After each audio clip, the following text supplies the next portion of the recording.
Good morning, students. Now, students, this is the fifth part, and this video is class for 9th, subject chemistry, science coded 086. Right now, students, today's topic is separating the components of a mixture. That is chapter 2nd. Here we will understand that how to separate the components of a mixture, right?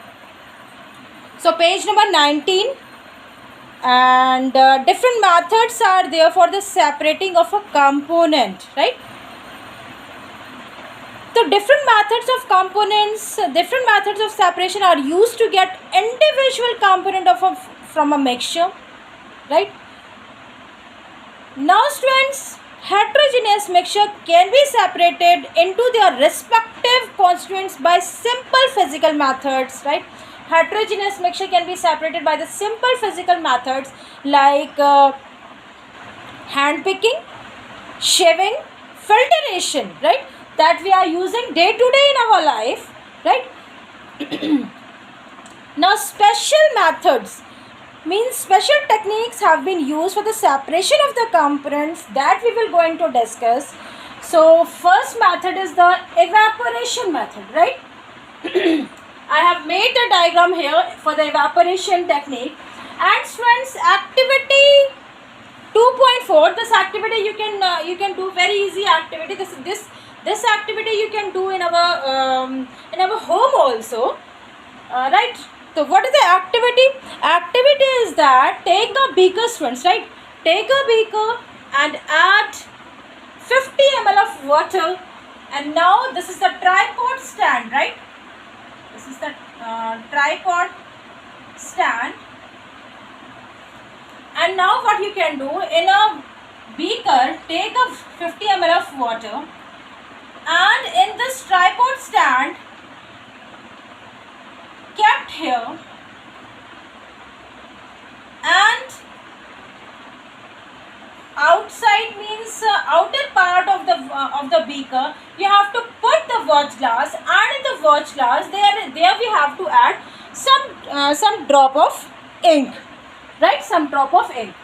Now next step is you have to just supply the heat to the watch to the beaker, right? And after some time you can observe that water starts boiling, right? Now continue heating as the vaporization goes on, and stop heating when you do not see any change occurs, right? So observe observe this very carefully, right? And then you can find out that ink is a mixture of dye in water, right? Ink is a mixture of dye in water, so we can separate the volatile component, right? Volatile component, that is solvent. Volatile component,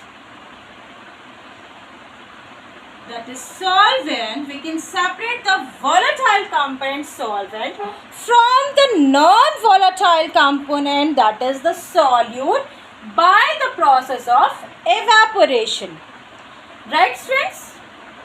Volatile component solvent can be separated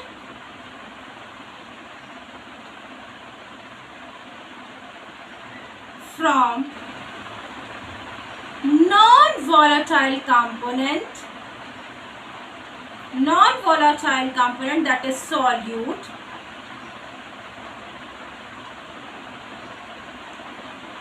by the process of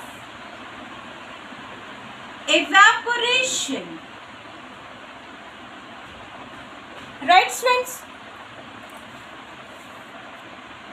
The volatile component can be separated from the non-volatile component, that is the process of evaporation, right?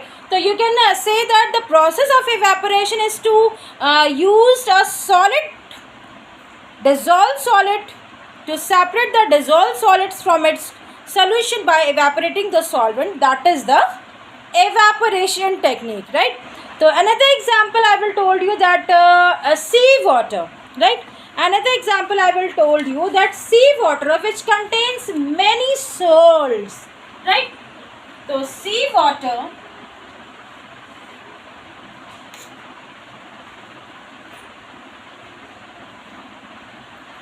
example of the evaporation, sea water which contains many salts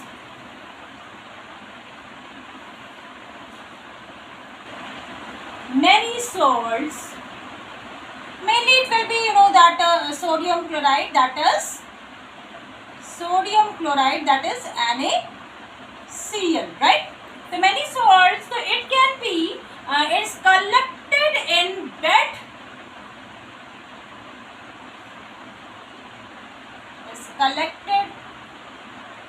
beds